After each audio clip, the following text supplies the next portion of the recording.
ഇനി ആർക്കും സംശയങ്ങളൊന്നുമില്ലല്ലോ. എല്ലാവരുടെ സംശയങ്ങൾ കൃത്യമായിട്ട് അതിനുള്ള മറുപടി അവർ തരുന്നുണ്ട്. മനസ്സിലായ? ഇനി സംശയപ്പെട്ടിട്ടോ ഒന്നും നോക്കിയിട്ട് കാര്യമില്ല. സംശയമുള്ളവർക്കൊക്കെ സംശയം തീർത്തുള്ള മറുപടിയാണ്. കൃത്യമായ വ്യക്തമായ മറുപടി. കണ്ടു. ആശി ഒരിക്കലും ഒരു ബൈസെക്ഷൽ സെക്സ് അല്ല എന്നോട് ചെയ്യുന്നത്, അല്ലെങ്കിൽ വേറുള്ള ഒരു ഗേ ടൈപ്പ് ഓഫ് സെക്സ് അല്ല എന്നോട് ചെയ്യുന്നത്. ആഷി ലൈക്ക് ഒരു ഗേൾസിനെ എങ്ങനെയാണോ ഒരാളെ സെക്സ് ചെയ്യുന്നത് ആ ടൈപ്പ് ഓഫ് സെയിം സെക്സ് തന്നെയാണ് എന്നോട്ട് ചെയ്യുന്നത്. അത് എനിക്ക് ഫീൽ ചെയ്യാം. അപ്പൊ എൻ്റെ ഒരു പാർട്ണർ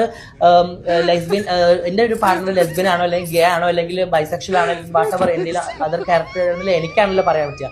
അതിൽ വെച്ച് പറയാന്നുണ്ടെങ്കിൽ ആഷിലേക്ക് സ്ട്രൈറ്റ് ആയിട്ടുള്ള ഒരു മെന്നാണ്. ആഷിക്ക് ലേഡീസിനോട് സെക്സ് ചെയ്യാനാണ് താല്പര്യം. കഴിഞ്ഞല്ലോ, ഇനി ഈ ക്വസ്റ്റ്യൻസ് ഇല്ലല്ലോ. എല്ലാവർക്കും ഉള്ളൊരു മറുപടിയാണ് ഞാനിപ്പോ തന്നത് കേട്ടോ. ഇനി അടുത്ത ഇന്റർവ്യൂവിലും ഈ സെയിം ക്വസ്റ്റ്യൻസ് ആരും ചോദിക്കും. ബേക്കായി ചെയ്തിട്ടുണ്ടായിരുന്നു. പിന്നെ ഞാൻ വല്ലാണ്ട് അങ്ങ് ഡൗൺ ആയിപ്പോയി. കാരണം അപ്പോഴാണ് എനിക്ക് സത്യം പറഞ്ഞാൽ ആഷി എത്രത്തോളം ഞാൻ ആഷിയിൽ അഡിക്റ്റഡ് ആണെന്ന് എനിക്ക് മനസ്സിലായത്. കാരണം വല്ലാണ്ട് അങ്ങ് ഡിപ്രഷനായി പോയി. എൻ്റെ ഉമ്മ എന്നിട്ട് നാട്ടിൽ നിന്ന് ദുബായിലേക്ക് വന്നു. ഞാൻ ജോലിക്കൊന്നും പോകാണ്ട് എൻ്റെ ബോസിൻ്റെ വീട്ടിൽ തന്നെയായിരുന്നു. അപ്പോൾ ഉമ്മ വന്നിട്ട് ഞാൻ ഓക്കെ ആവുന്നില്ല. അങ്ങനെയൊക്കെ ആയിട്ട് ഭയങ്കര പ്രോബ്ലം ആയിരുന്നു. ഞാൻ വല്ലാണ്ട് അങ്ങ് ഡൗൺ ആയിപ്പോയി. അത് ലൈഫിൽ ഏറ്റവും സർവൈവ് ചെയ്ത സമയം അപ്പോഴാണ്. ആ സമയത്താണ് എൻ്റെ ലൈഫിൽ ഫസ്റ്റ് ടൈമാണ് ഞാൻ അങ്ങനെ ഒരു ഡിപ്രഷനായി പോയെന്നാ പറയുന്നത്, തളർന്നു പോയെന്നാ പറയുന്നത്. അപ്പോഴാണ് ഓന് മനസ്സിലാക്കിയത് ഓന് മറ്റവരെ പിരിയാൻ പറ്റൂലെന്ന്. അതുകൊണ്ട് തന്നെ ഡിപ്രഷനിലായിപ്പോയി, തളർന്നു പോയി. പിന്നെ എന്താ പറയുക, മുതലാളിയുടെ വീട്ടിലൊക്കെ കിടന്നിട്ടാണ് ആ ഡിപ്രഷനൊക്കെ വന്ന് മാറ്റിയത്. അല്ല, നിങ്ങൾ കമൻറ്റ് ബോക്സിൽ പറയും എന്താണ് ആ ഡിപ്രഷൻ. നമ്മളൊന്നും പറയുന്നില്ല. നമ്മൾ പറയുന്നില്ലേ നിങ്ങളെ ഇതിലെന്താണ് ആ ഡിപ്രഷൻ, എന്താണ് ആ ഡിപ്രഷൻ ഒന്ന് പറയും. എല്ലാവരുടെ സംശയങ്ങളും അങ്ങ് മാറിയില്ലേ? എന്നാൽ എല്ലാവരും പോയി മൂത്ര വെച്ചിട്ട് കിടന്നത് എല്ലാവർക്കും ഒരു സംശയമാണ് എങ്ങനെയാണ് കാര്യപരിപാടികൾ നടക്കുന്നത് അല്ലേ?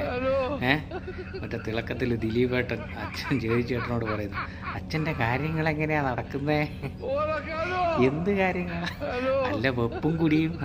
മനസ്സിലായില്ലേ? ആ ശരി. എന്താ അത് ഞങ്ങളിന്ന് നിലമ്പൂർ ഒരുമിച്ച് പോകുന്നുള്ളത് നോക്കാൻ വേണ്ടിയിട്ടായിരുന്നു. അത് നോക്കിയപ്പോ എന്താണ് കിട്ടിയതെന്ന് പറയോ? നോക്കിയപ്പം വലിയൊരു ബുദ്ധിമുട്ടായിട്ടാ തോന്നുന്നത്. കണ്ടണൊക്കെ നിങ്ങൾ തമ്മിൽ എന്തോ പ്രശ്നങ്ങള് കാര്യങ്ങളായിട്ടൊക്കെ നടക്കുന്നുണ്ട്.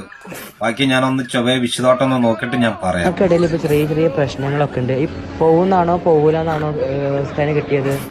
അപ്പൊ നമ്മള് മുട്ടയ്ക്കകത്ത് തന്നെ കണക്കെഴുതി നോക്കിയണൊക്കെ നിങ്ങൾ തമ്മിലുള്ള ബന്ധങ്ങള് മുന്നോട്ട് പോകാൻ സാധ്യത കുറവുകളാണ്.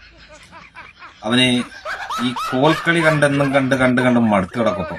അപ്പൊ അവന് ഉദ്ദേശിക്കുന്ന ഒരു പത്തിരി പോലുള്ള സാധനങ്ങളൊക്കെ. അപ്പൊ അവനിക്ക് ഇനി ഇത് മുന്നോട്ട് വെച്ച് കൊണ്ടുപോകാൻ ഒരു താല്പര്യമില്ല. അപ്പൊ അവന് ഒരു പത്തിരി തിരക്കി നടക്കുന്ന ഒരു സാഹചര്യങ്ങളാണ്. ഇതിന്റെ പെരുമാറ്റങ്ങൾ അത് കൊണ്ടുപോകാൻ വലിയ ബുദ്ധിമുട്ടുണ്ട് അവനിക്ക് അങ്ങോട്ട്. എന്തായാലും നീ അവന്റെ ഉമ്മാടെയും അവന്റെ പേരൊന്ന് പറ, ഞാനൊന്ന് വെള്ളത്തിലൊന്ന് നോക്കട്ടെ തെളിയുന്നത് എന്താണെന്ന്.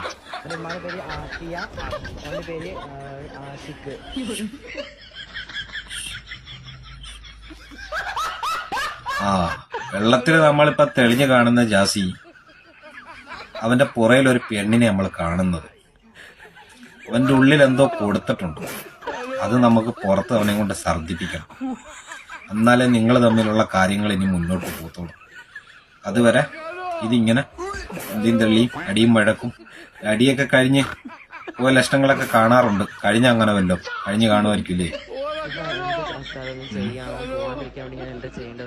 ഇതിനിപ്പം എന്താ വഴിയെന്ന് ചോദിച്ചു കഴിഞ്ഞാല് ഞാൻ മുട്ട ഓതി മുട്ടയ്ക്കകത്ത് കുറച്ച് ആയത്തെഴുതി തരും. അത് നീ വെള്ളത്തിലിട്ട് പുഴുങ്ങണം. പുഴുങ്ങിയേണ്ട അവനിക്ക് അത്യാവശ്യമായിട്ട് ആ മുട്ട കൊടുക്കണം. അപ്പൊ ഈ മുട്ട തിന്നുന്നതോടുകൂടി അവന്റെ എല്ലാ മുട്ടക്കുഴപ്പങ്ങളും മാറിക്കിട്ടും. അങ്ങനെ നിങ്ങൾ രണ്ടുപേരും വീണ്ടും ഒന്നിക്കുമെന്നാണ് നമ്മൾ കാണുന്നത്. പിന്നെല്ലാം തവക്കൽത്ത് വലല്ലാ, പടച്ചവന്റെ കയ്യിൽ എന്ന് മാത്രം നമുക്ക് പറയാം. എന്തായാലും നീ ഇതിനു വേണ്ടി കരയും വിഷമിക്കൊന്നും വേണ്ട, നട്ടോട്ട് ഓടിയൊന്നും വേണ്ട കേട്ടോ.